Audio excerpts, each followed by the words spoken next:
Hey everyone, it's me, Kirk Mastin, here at Mastin Labs, and today we're going to be talking about everyone's favorite subject, shooting in harsh and difficult light.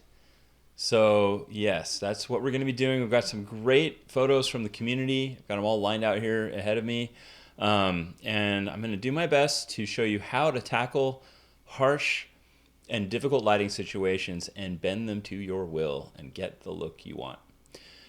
So before we start, I always like to see who is with us today. Sometimes it takes a few minutes for people to, find that this is actually being broadcast and to, sit down at their computer and get ready to learn. So wherever you're calling from, or you're not calling, you're watching. Wherever you're watching from, please just let me know where you're watching from. I can give you a shout out, and it's just fun for me to see who in the world is watching. So we've got Gresiek Kogut. Thank you for joining us. I hope I got your name right. That's a tricky name. We got Anya Brown, Kirsty Leitch, Marcos Valdez from Mexico. Hey, what's up, Marcos? Glad you are with us. We got Claire Gathercole from Manchester, UK. Nice to have you with us. Gathercole sounds so English to me. A very English name, Gathercole. But it's not like coal, like coal for a fire, but it's like C-O-L-E. We got Taz Hernandez from El Salvador. Welcome. That is so cool. We got Vernon DeCoker from Cape Town, South Africa. Thanks for joining us. Got Joni Arsenault. We got Ian G from the Philippines. Michael. Okay, I'm going to do this. I'm going to try this. Michael Hildegard Logtholt from Aalborg, Denmark. Let me know how I did. I tried to learn how to say the word island in Danish, or it sounded like oil, and it was one of the hardest words I've ever tried to say. We got Peg Donahue from south of Boston, Katrina Natasha from Katrina Dent, Augusta, Georgia. Thank you for joining us, Katrina. Got Amanda Perry Hanks from Southeast Texas, Aaron Kutak, Amanda Perry, David Stoner, S-T-N-R. You don't have any vowels in your last name. I've always wondered how to say that. Stunner? Manos Skoularikos from Greece. Thank you for joining us. And we got Joni's from Prince Edward Island, Canada. That is where... Oh, what is that? What is that book? It's a book about a girl with red hair. I can't remember. Anyway, Anne of Green Gables. Anne of Green Gables is from Prince Edward Island, I believe. Kendall Roberts from Daytona Beach, Florida. Jose Luis Castaneda. Jose Medina. What's up, Jose? You're a rock star. Anya Brown with... Whoa, you're watching from Mongolia. Cool. That's brand new. Okay, so Anya Brown with Oyun Surin Shagdarsurin from Mongolia. And Vishwanath Somashekar from Minneapolis. Thank you for joining us. All right. Holy cow, we got a lot of people here. This is great. And Aaron Kutak from El Campo, Texas. Kutak. Is it Kutak or Kutak? I don't know. You'll have to let me know. Sarah Vidido and Stephanie Leigh Axtell from Wilmington, North Carolina. And, so Grisek, you're from Poland. Polish names are really very hard for me to pronounce. There's a photographer named Magic. I'm sure you probably know who he is. And if I tried to say his name from how it's spelled, I would never be able to say it. We got Synnøve Live from Norway. Do you say hey, or is that Swedish? Hey. H-E-J. Okay, and we got Andrea Boomans from Germany. All right, cool. Wow, holy cow, we got a lot of people here. So I think harsh light hits a nerve. Oh wait, how's Kutak pronounced? Kutach. See, I would never think it was Kutach. Very interesting. All right, cool. All right, we're all here. We're all gathered. We're all seated. We're all ready. Yes, so I'm going to go over the 3-step workflow really quick because it's like integral to what we do. And then we're just going to dive right into editing with harsh light and making it look as good as possible. Okay, so the Mastin The Mastin Labs 3-step workflow, often imitated, believe me, often imitated, but it never compares. It's apply the preset, adjust the exposure, and adjust white balance and tint. Why adjust exposure and white balance tint after? Why? Why, for the love of God? Well, I will tell you why. Because a lot of films have their own built-in kind of starting white balance and tint, and you need to apply the film preset first before you adjust white balance. That is just the way it is. Go shoot some go shoot some Fuji 400H, like the real film, and then go shoot some Portra 400 and go send them off to be scanned. Or even better yet, scan them yourself, and you'll see the straight scan just right out of the scanner. The Fuji 400H is going to be very pastel and very cool, and the Portra 400 is going to be warm and colorful. And we emulate film exactly, and so that's why you have to adjust white balance after applying the preset. So yeah, there's some information you didn't ask for, but now you know. Okay, let's get going here. Okay, so yeah, so what's up? You got some harsh light, I heard. That's just the way the cookie crumbles. I was just talking to Casey before we started about, what do you do with harsh light? We have a lot of people ask about, why don't you edit more difficult images or things with harsh light? So here we are. And the professionals that I've known, like the high-level people that if I told you their name, you would know who I'm talking about, a lot of them are very good at controlling what conditions they shoot in, which is genius because that's part of their brand, is that it's always amazing. And there's one particular photographer in Southern California who just won't shoot in bad light. He just won't do it. Brilliant, because his work is fantastic. He's been in Vogue and a lot of other magazines, very high-end work, and that's because he avoids bad light from the get-go. One thing I always worked with clients, whether they be wedding clients or commercial clients or magazine clients or whatever, is that as a photographer, I would jump in as early as possible to help develop the timeline. You never want to be at the end of the line and you just get handed a timeline and you're like, okay, here's when we're shooting and where, because you are just setting yourself up for a lot of hurt. You're just like scrambling the whole time trying to make it work, as Tim Gunn would say, and it sucks. Whereas if you step in early, you get involved in that timeline, you can plan your portraits and sessions and whatever around the weather. You can plan it around the light. You can, really make it so that you have a lot of success. And that is my primary piece of advice.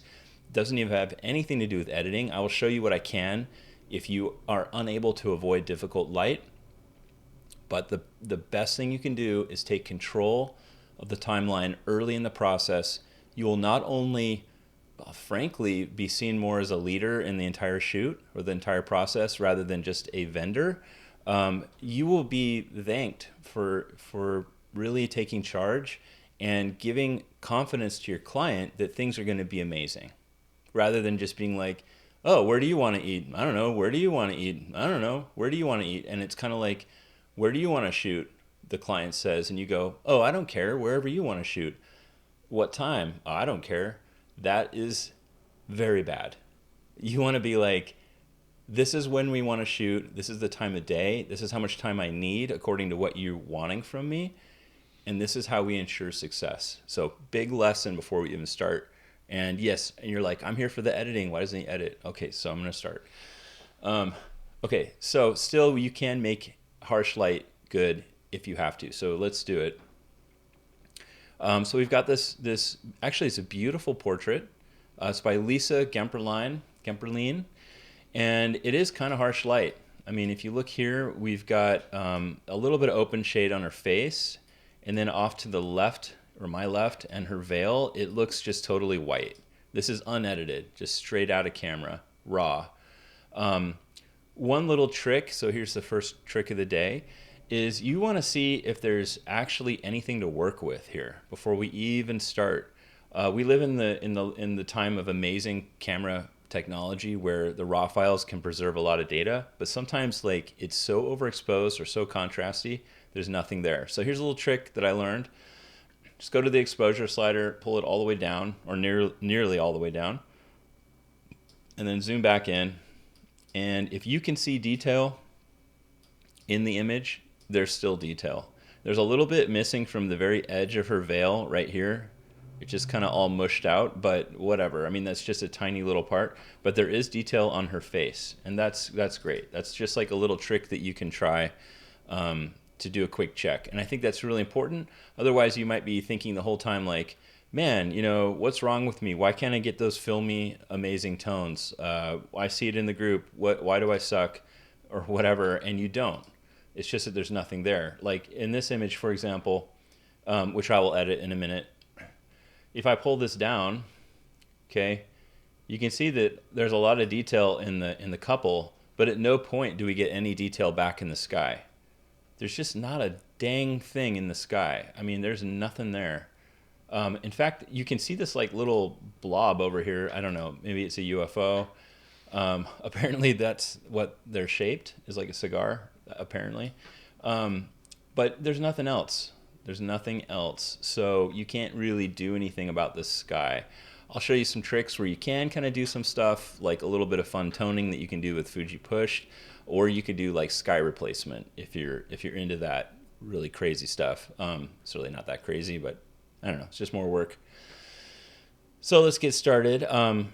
So my second tip beyond, you know, doing that to check is you want to edit with a preset or a look or hand edit that's very delicate. When you're in harsh light like this, you're trying to preserve as much of the tonal range as possible, like recover highlights, etc. So I'm going to use Fuji 400H. That's kind of like a film that is made for bright, overexposed, pastel kind of looks, is perfect for this situation. Why? If you just look at the 200 other videos we have a lot that talk about this pack and this preset in particular, but it is like the classic light and airy look. So it also stretches or expands the recovery of the highlights and the shadows quite a bit. So it's a really good base. And what we can do is apply that. That's step one. Second is white balance and tint. So I'm going to warm it up a little bit. Fuji is not meant to be like super warm. It's meant to be just on the edge of cool. And that's just how that film is supposed to look. I know that's a little bit of inside baseball, and inside baseball is an American term for knowledge that I know because I'm so into this stuff, and knowledge that you may not know because it's like talking about baseball around someone who's never seen baseball. So I warmed it up just on the edge of cool. So it was here, and I'm warming it up to here. Okay. Next, what I'm going to do, and that's kind of the whole basic 3-step workflow, very simple.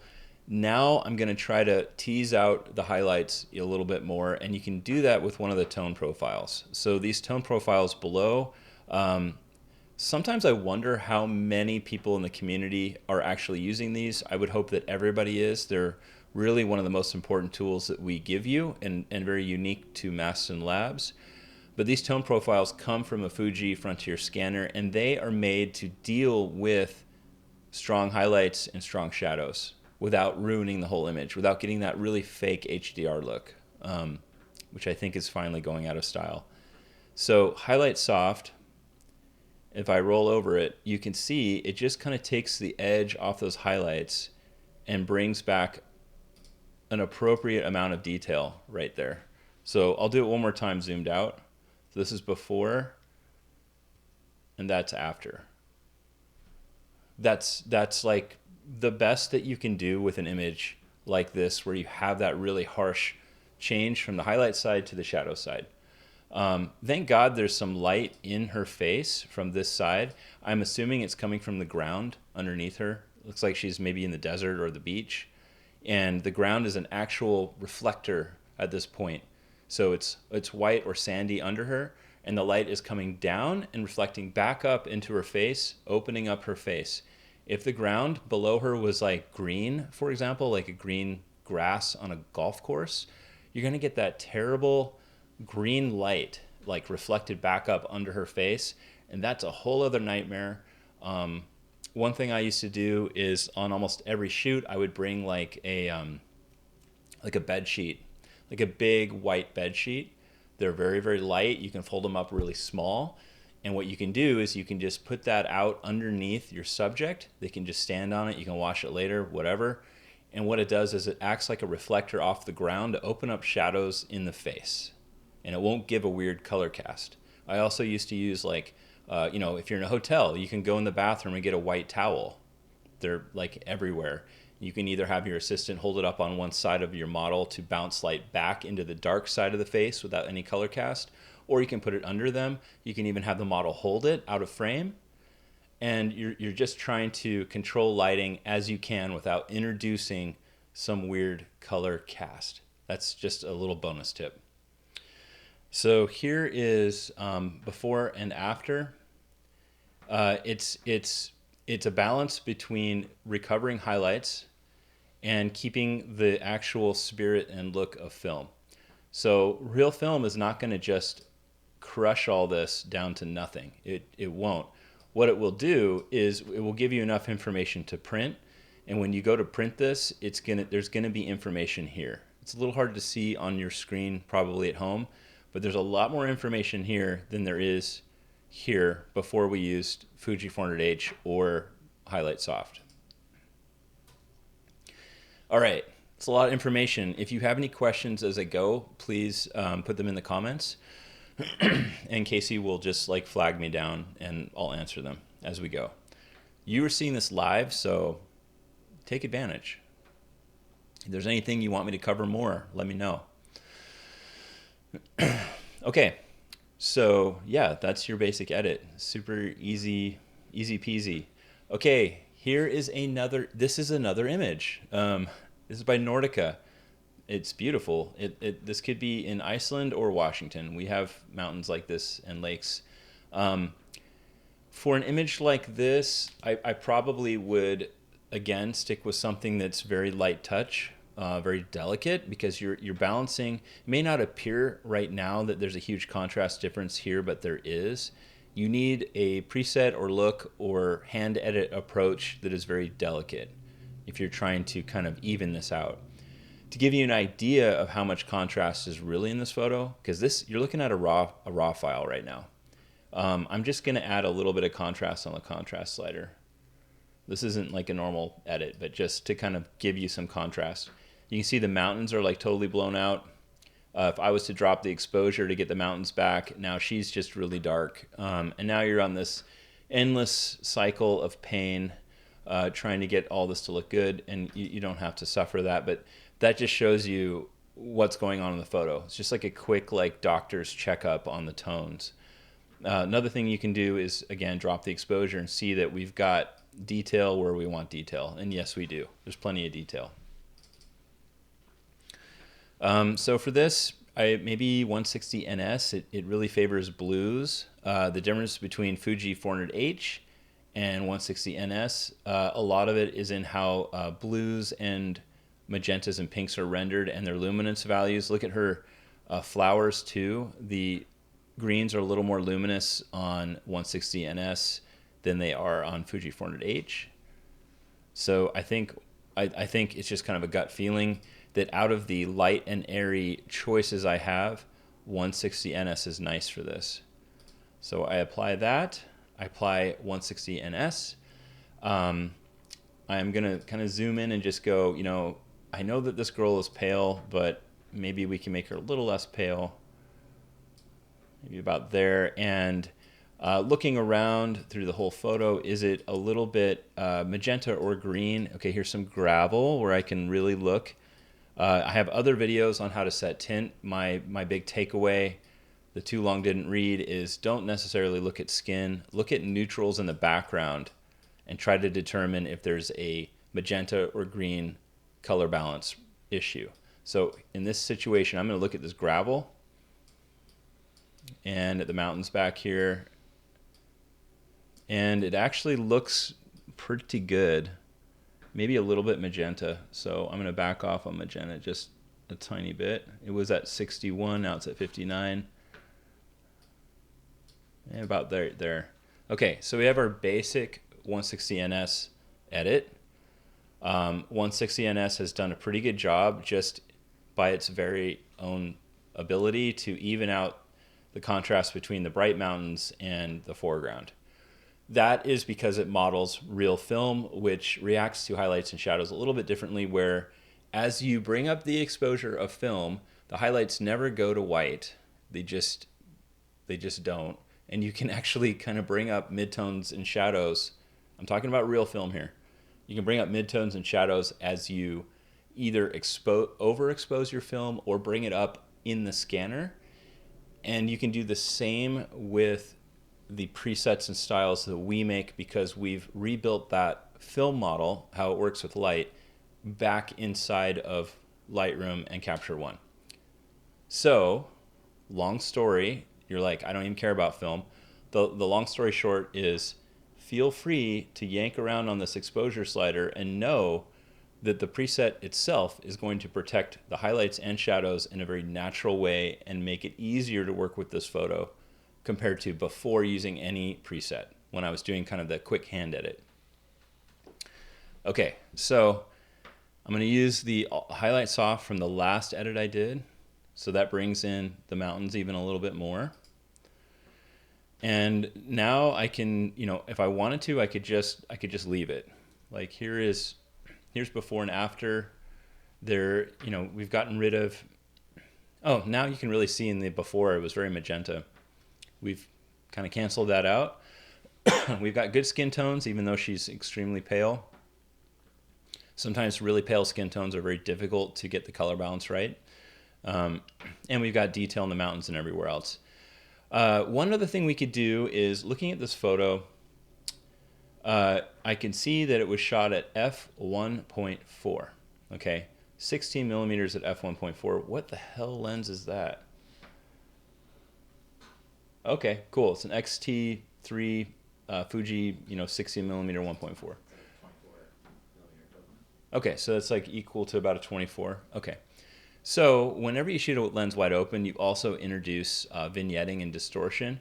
And that's one more little tool in my toolbox to kind of even out the contrast in this image while keeping it film-like. That lives in our toolkit. That's underneath tone profiles. We've got a toolkit down here, and you can just use lens correction on. I don't think it knows that lens yet. It might be too new. I'll show it on some other images, but what it would do is it would kind of bring out some of the darkness in the corners. I don't think Lightroom has a profile yet for that lens. Fuji bakes some of them in. Oh, it's baked into it? Okay. Might already be baked in. All right, we'll get back to that later. There you go. That is a basic edit where we're trying to control highlight and shadow in a kind of harsh environment. One little last trick. This has nothing to do with Mastin Labs in particular, but it's a tool I love, which is the graduated neutral density filter.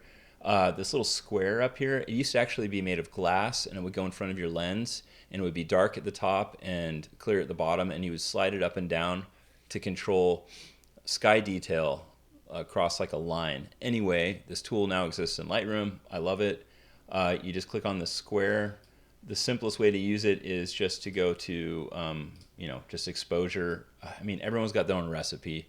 The simplest way to show you those, just go to exposure, do like negative 0.3, click here and drag it down, and you can control the sky detail a little bit more. The bigger that you make this thing, see how you can kind of grab it like window blinds? It's kind of hard to see on the screen, but there's 3 lines here. The middle is where you move the entire filter up and down, okay? And then if you grab one of the outer lines, you can make it a harsher, quicker transition or a smoother transition.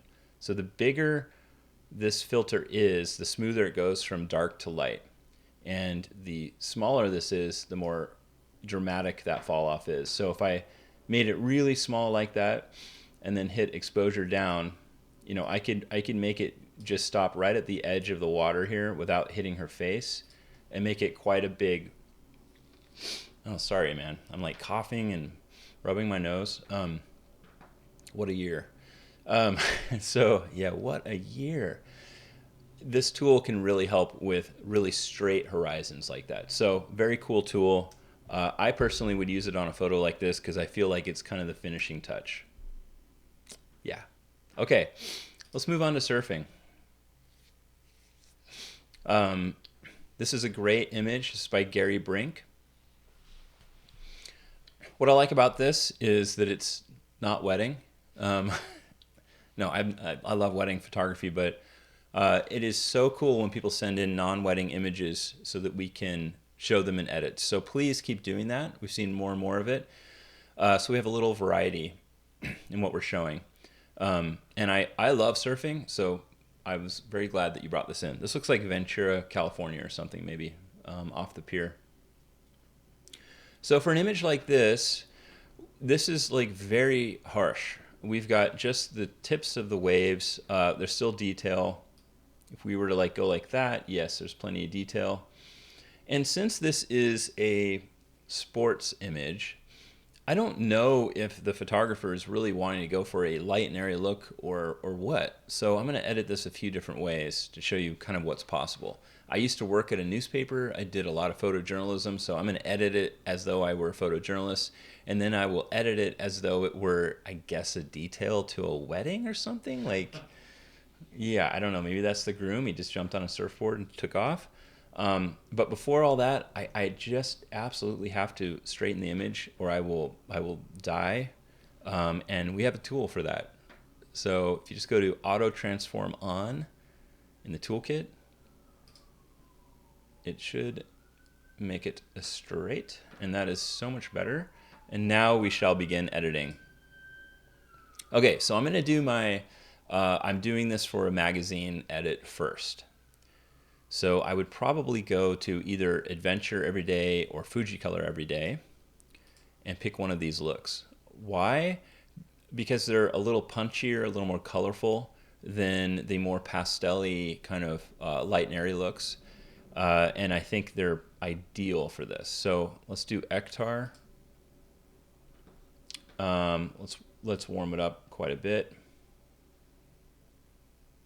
I'm gonna squint. Skin tones, I can't see skin. He's like a silhouette essentially. But looking over the entire image, I'd say it's a little green. So I'm gonna go and add just a few points of magenta.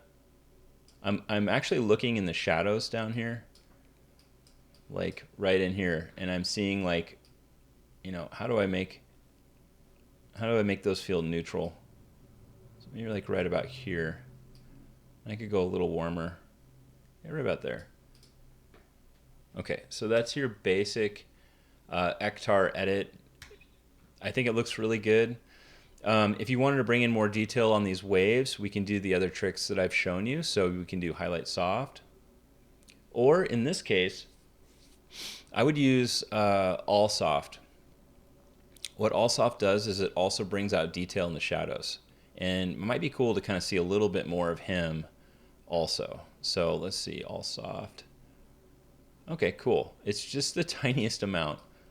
Again, all these tools are very subtle because we don't want to go into HDR world. That's not a good look. Or I mean, if you like HDR, that's cool. It's fine. It's just a personal preference.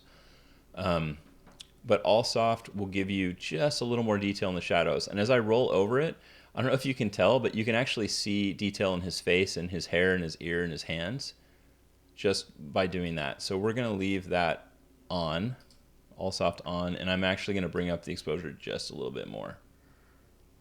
So I think this is the edit that I would give to a magazine or something.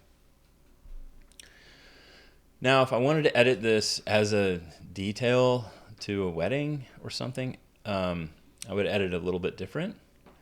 So I'm going to make a copy of it. And I'm going to go over to a much less heavy-handed look. So within Fujicolor Everyday, we have C200, which is a nice one. We're actually, let me see here.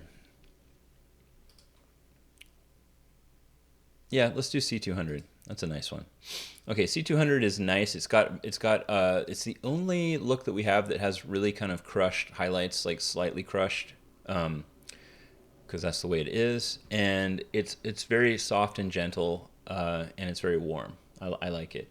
The white balance and temperature are not going to be correct, because, like I said at the very beginning of this episode, every film has its own kind of set point for white balance and tint. So you can't really just jump from one to the next perfectly. You have to make little adjustments. So I'm going to go back to as shot and start over.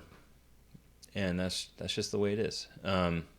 If you made presets based on nothing, just on whatever you liked, yeah, you could probably make a set that you wouldn't have to adjust temperature or tint between them. But we are so fanatical about emulating film exactly, that's just how it is. So it's not a bad thing. Okay, so I'm going to increase the temperature a little bit warmer. Looking at all of this, I'm going to say it's a little magenta, and I'm looking at the top of the waves here. So I'm going to go add a little tiny bit of green. Boop. Oh, just like a point. I'm going to do all soft. I'm going to bring up the exposure more. Now you can see Surfer Guy. What's interesting is as I brought the exposure up, there's still detail through the entire image, which is pretty cool. That's how film works. It's like exactly how film works. I'm going to bring up the temperature a little bit more. And now we have, for lack of a better term, a light and airy surf photo, which is a whole new category. And let's see if we can do lens correction on to make it even a little more even. No, there's nothing here for lens correction. Okay, cool. See how high we can go. We can go even higher. Maybe like to right here is we're on the edge.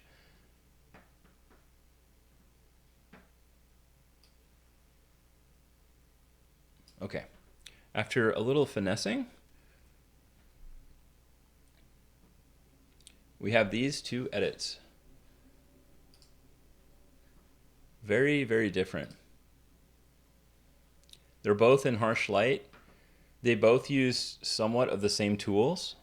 I used highlight soft, or I used all soft for both of them. That really helps to rein in contrast in the shadows and the highlights. And on the right, I've got more of an edit that I would see in, like, I don't know, something like National Geographic, where they're really, I mean, it really comes from a slide film background that magazine does, like Kodachrome, all of that was all about those like really heavy shadows, bold colors, that kind of edit on the right with Ektar. And on the left, we've got an edit with C200 from Fuji Everyday, which is for lack of a better term, a light and airy sport photo. And they both use the same techniques to preserve that really harsh, detail in the highlights and in the shadows in the case of C200.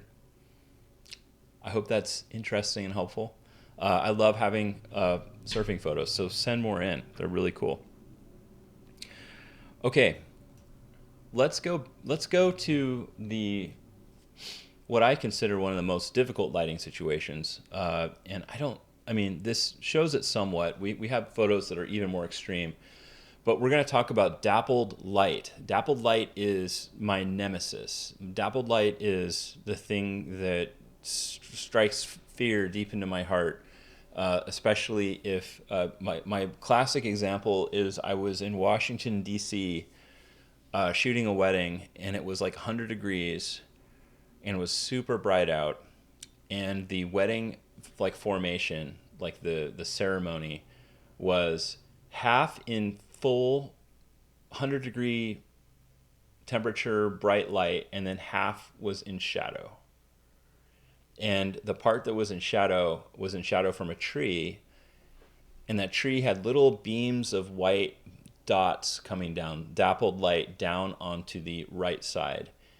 And holy cow, that was difficult. There was like one little gap where if the couple was standing in it, I could get both of them without any kind of insane contrast difference or dappled light, but it was very difficult. Dappled light, on the other hand, if you are intentionally shooting in it, you can make some really cool portraits. So, but you have to be really intentional with it. It is, to me, it's the TNT of light. It is like you gotta handle it really carefully. We're seeing dappled light in this image. So remember, this is a raw image, okay?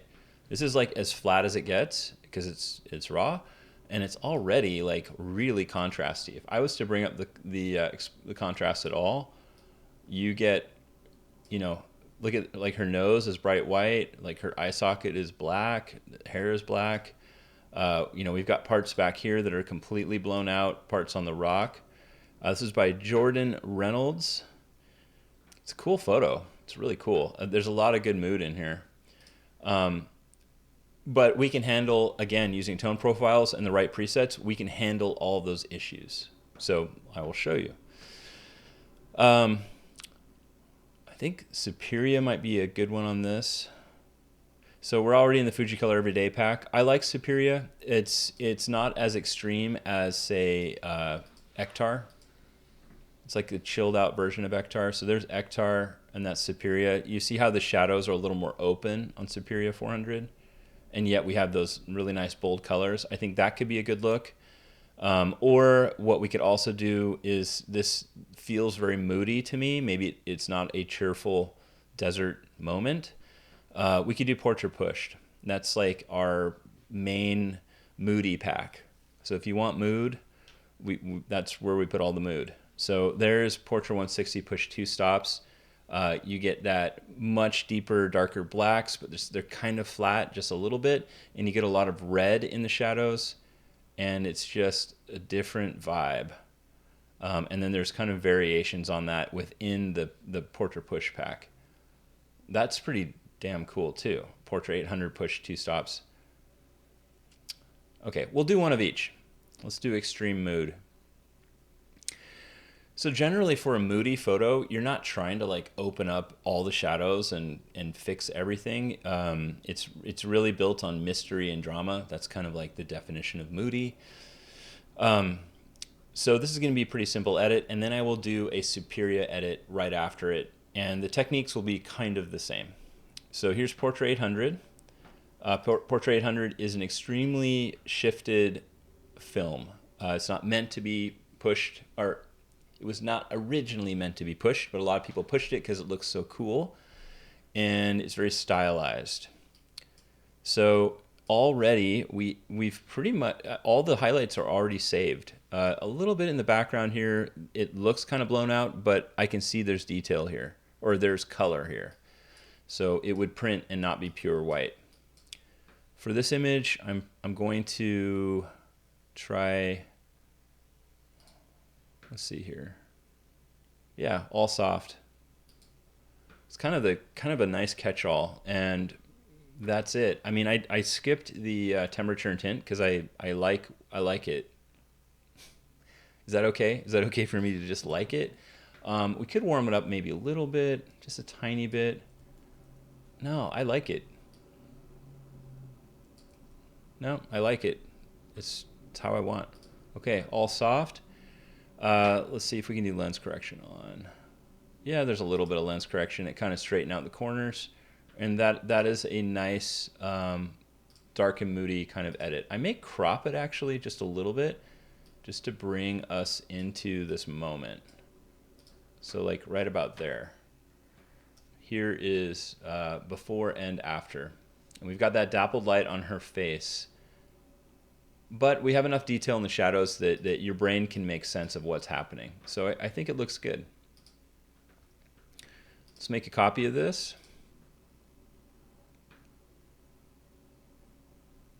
I am going to go up to Superior 400. And it totally opened it up again.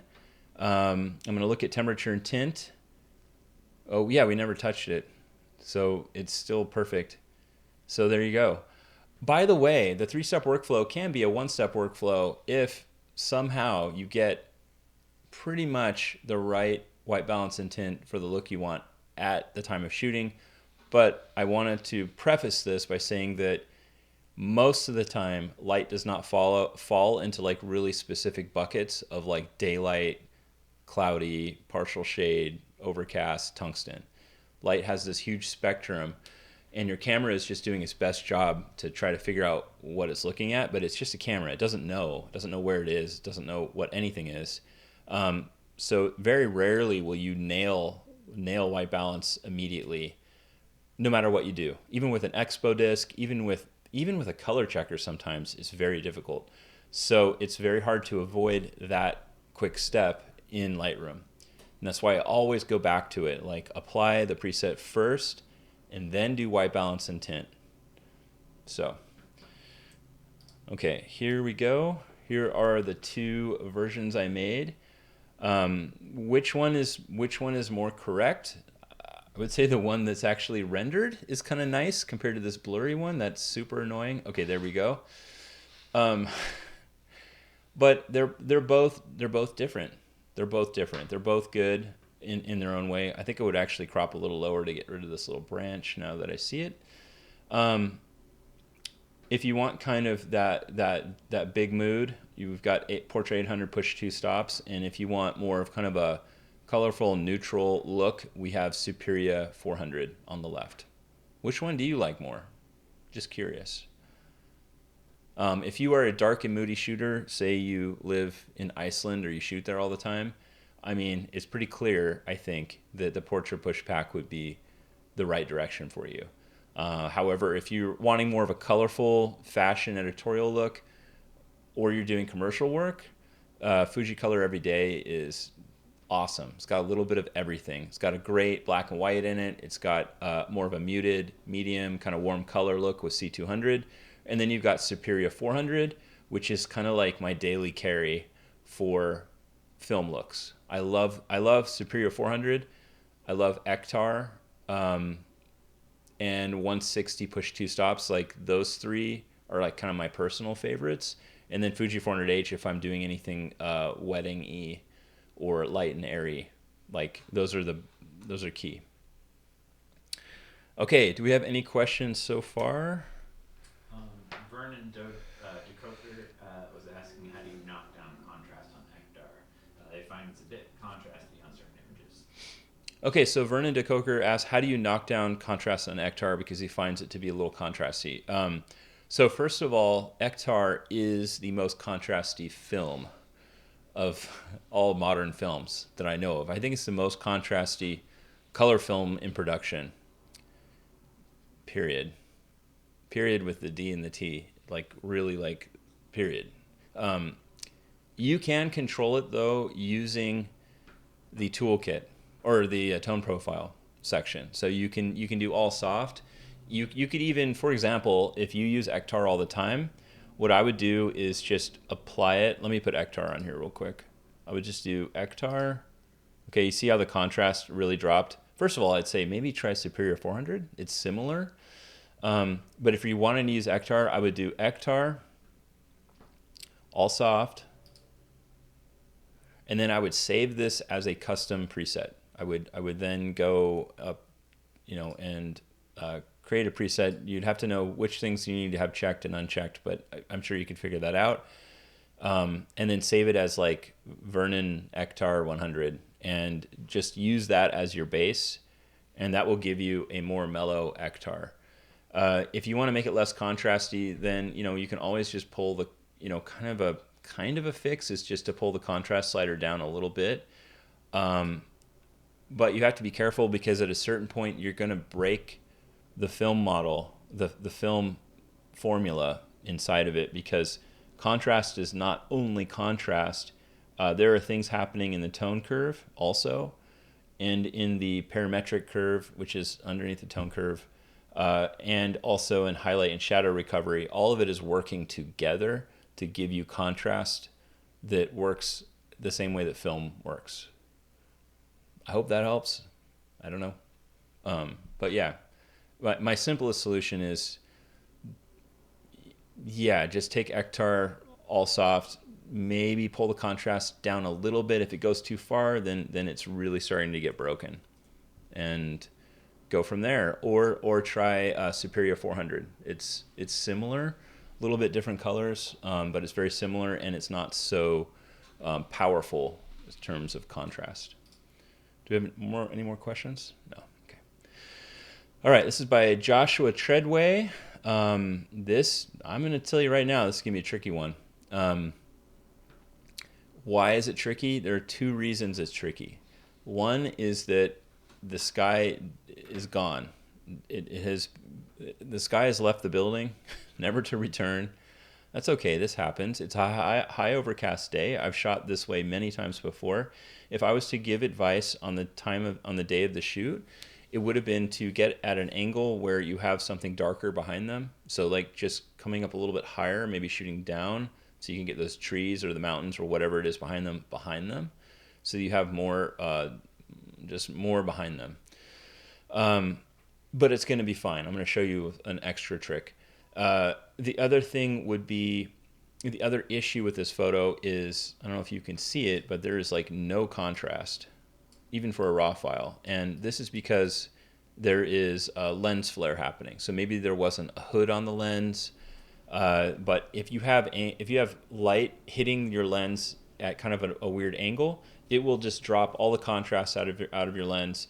You can see the difference if you were to put your hand on top of your lens and just kind of like, there we go, and kind of move it like this until you get that light from hitting your lens weird and destroying the contrast. So we've got those issues happening here. I will do my best to do the best we can with that. But that's my little tip, is I would have probably shot a little bit higher or got them in front of something more solid if the sky is so white. And then I would have also used my hand, if I didn't have a lens hood, to kind of block that lens flare, issue. Okay, so, all right, so this image has no contrast. So my first thought is, what presets have a lot of contrast? We're going to start there. This is going to be a contrast building mission. So let's do Ektar. Okay, there's a little more contrast. I'm going to drop the exposure a little bit. Going to increase the temperature. All right, we got it's starting to come together. And then tint. It's maybe a little bit magenta. That's not bad. Okay, so that's one approach we can take, is just to start with a very contrasty look. So anything like Ektar would be good from the Adventure Everyday Pack, or Superior 400 from the Fuji Color Everyday Pack, although it's not quite as contrasty. Or you could have used nothing from Fuji Color Original would work. Maybe Fuji Color Pushed. Yeah, that might work. Something from there's a little more contrast, or Portrait Pushed. Although this doesn't really pass the vibe check. They're not having a dark and moody moment, so I don't think I would do that. But I think Ektar, this is the case, this is a situation where Ektar is like perfect. It's like got built-in, solutions for lens flare. On top of this, what you could do is, instead of using something like all soft, we also have all hard, which goes the other direction, and now we're adding contrast. If I don't want the sky to be as bright, you could just do, for example, shadow hard, and we're building that contrast. So there's your solution for it. I would definitely crop in this little thing, whatever it is, or remove it with a brush. And I would probably also remove this little sprout down here. So there you go, before and after. Actually, it was much easier than I thought it would be. There's still no black point on him. There is on her. So black point meaning like a point of pure black. And that's because lens flare doesn't usually affect the lens evenly all the way across. But who cares? It's fine. If it looks good, it looks good. Is there any lens correction thing we can do? No. So there you go. Okay, so I said there was like another thing you could do with the sky. Let me show you that real quick. So some presets have tone adjustments that happen in highlights because they are pushed a lot. In particular, Fujicolor Pushed has pushed looks that tone the sky in some of them. And inside of that, Fuji 400H Push 2 stops actually tones and knocks down the highlights, knocks down white. So you can actually add something happening in the sky with Fuji 400H plus 2 or Push 2 stops. It's a very unique look out of all the ones we make. The white balance and the tint is just janky here. I have to fix that real quick, and then I'll show you what I mean. I think right about here. And then we're gonna do all soft. Boop. Or all hard. How about shadow hard instead? Shadow hard. Okay, so you may not be able to see it right off the bat, but kind of a nice little trick you can do is you can use something that tones the highlights a little bit. We only have a few things that do that because that only actually happens when you push and or overexpose Fujifilms a lot. And Fuji 400H Push 2 stops was shot in a very particular way so that we could introduce this look into one of our packs. And one of the cool uses of it is to give you something to do with highlights. All right, let's render one of these days.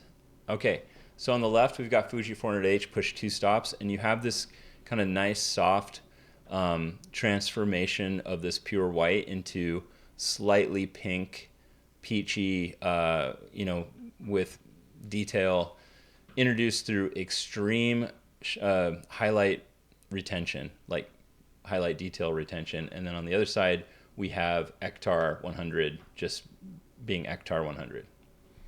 Those are two options there. Okay, I think we have time for one more photo. We're gonna wrap it up. Do we have a question? Yeah, from Chris Jackson. So he is asking, is Fuji Push coming to Capture One, and what does Fuji Push excel at? What was his name? Chris Jackson. Chris Jackson. Okay, sorry. Okay, Chris Jackson asked, is Fuji Push coming to Capture One, and what are kind of the uses and advantages of Fuji Push? Yes, Fuji Push is coming to Capture One. It is a very complicated pack. It was very hard to make for Lightroom, and it's very hard to make for Capture One. It uses like all the bells and whistles available in both programs. And it's a very cool look. And yeah, it's coming out for Capture One. Why and how would I use it? So that pack is really good for more kind of high energy, like engagement and portrait photography, where you want the look of Fuji original, all the looks in the Fuji original pack, but you want more color, more contrast. And in the case of Fuji 400H plus 2, for example, you want a little bit of stylization of that film. For example, the highlights go a little bit magenta, pink, peach, and the shadows shift a little tiny bit. That is why that pack really exists. It's very specialized. It actually came about from my personal admiration of a photographer by the name of Elizabeth Messina, who's a fantastic wedding photographer. And she shot a lot of Fuji 800Z, which is like nearly impossible to get. We got some of the last rolls that you could even make anything from. She would shoot it like super overexposed and get this really beautiful ethereal pink kind of toned look. And that's what started me on the process of making an entire pack around Fuji films that are pushed. They have just kind of a really beautiful stylized light and airy look with a little punch, a little more color. So I hope that answers your question. It looks in general great for weddings, great for fashion. So there you go. Would not use it for product photography at all, because you're not going to get accurate colors. That came up in the group. They're like, what do I use for product photography? And God, God, I hate to say this, but if you're shooting like catalog work where it's like it's the LL Bean catalog and you want to know what color that sweater is, I would not use any real film or preset. That's like where digital rules, is 1-to-1 color. Now, if you're shooting for like a food magazine and you want to have more of a stylized look of some food that you've shot, yeah, then you can carefully work in film or our presets into that. But yeah, that's something we've never really talked about before. But if you want accurate color, digital with no effing around with it is accurate color, or as close to accurate as you can get. We're not here for accurate color. We're here for like beautiful film looks, like they're accurate to film that we've been enjoying for like 200 years. So, okay, here we go. Last one. This is an image by Phoebe Chen. I like this because, well, it's just a nice photo, but I live in Seattle and I had to shoot so many times down at the Seattle courthouse where it's just windows, like in a corner. And I shot, I don't know where this is, but it looks like exactly where I had to shoot over and over again. And it's kind of a tricky situation because you've got like light coming from the outside, but not from the inside. And you're on the inside shooting. Very tricky. But we can work with this. So, yeah, it's almost exactly the same as to what I've had to do before. So this may actually be a good Fujicolor pushed example now that I have it open. So as I scroll through here, you can see the pink just like come in, especially into the highlights. There's varying degrees. Fuji 400H pushed 1 stop doesn't have that pink shift. If you push it 2 stops and overexpose it quite a bit, you get flatter, pinker shadows. 160 is just a pink machine. I mean, if you like normal 160 NS, not pushing it, it favors pink and cyan like nothing else. The moment you push it, like you unleash that kind of pink toning. Blue, we're not even talking about blue. Blue is for like vegetation, making it less neon green. It's a whole another use case. And then 800Z is my homage to Elizabeth Messina, and that's kind of what started me on this whole deal. So that's got kind of the most dramatic changes to it. I like either, well, let's see. Yeah, I think we're gonna do Fuji 400H push 2 again. No, let's do this. There's a little more separation of color. So 160 NS push 2 stops. We should just call them like A, B, C, and D. It's a lot of language. So I applied Fuji 160 NS push 2 stops, looking at the white balance and tint. I think I'm going to leave it roughly where it is. I might add a tiny bit of magenta. I'm looking at her shoulder here, and I'm also looking at the color of his hair and the side of his jacket to determine where the tint should go. So like here's too green. Right about there. Okay. I've done the basic edit. Let's do all soft. And that solves 90% of the issues just immediately. That's a very powerful tool. Let's see if lens correction can give us anything. Yes, it can. Okay. So you see how it evens out the lighting in the very top and the bottom of the frame. That's great. Maybe auto transform can do something here too. Okay, auto transform's not having a good day on this image. That's okay. And the last thing I'm going to do is I'm going to crop it 4:3. This is just a personal preference. It's the shape of a magazine cover. I've said this a billion times, and I just think it's more flattering than a super tall 35mm ratio image. And there you go. We have dealt with the harsh light. There is detail on, for example, like on her chest. It's all there. On the side of his face, it's all preserved. Even in the background, it's preserved. And you've got this little bit of stylization with the pink highlights. You have, just nice tones throughout. And there you go.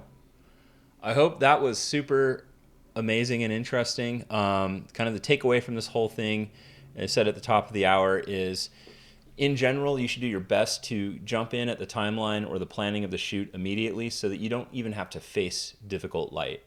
I know people are going, oh, that's easy for you to say, like, I've already shot it or whatever, I have no control. You should make that part of your mission as a photographer, as a professional, is that you should be in control of it. It'd be like being asked to come and direct a movie, but you don't know who the actors are, you don't know where you're shooting, you don't even know what the script is, and you just like have to kind of make it up as you go. That's crazy. You're the director, you got to know that stuff ahead of time, so get involved. The second thing is when you come to edit, you need to start with the film, the actual analog film or the preset based on it that most matches the contrast level that you're trying to work with. So if the image has no contrast, try to find a preset or style that has a lot of contrast and build off of that. If you have an image that's got too much contrast, like most of the images in this video that are about harsh light, start with something with low contrast and go from there and use the tone profiles to adjust that. Truly what they are contrast tools. So think of it that way and you should be good. So hopefully that was good. If you enjoyed this, please join us in our Facebook group. Just go to Facebook and go to the Mastin Labs community. We love everybody. It doesn't matter if you own our products or not. It doesn't matter. We're here to help you succeed. That's our number one goal. We believe everybody should be able to have fun and make a living with photography, and it's totally possible, and that's what we focus on. You can also reach us directly. You can DM us at m.me/Mastin Labs. We can answer any questions you have. And if you're watching this on YouTube, be sure to hit the like and subscribe button and the bell so you never miss another video. We crank these out every week, and we do them on all kinds of topics related to editing and making your life easier. So until next time, have a fantastic day and happy editing.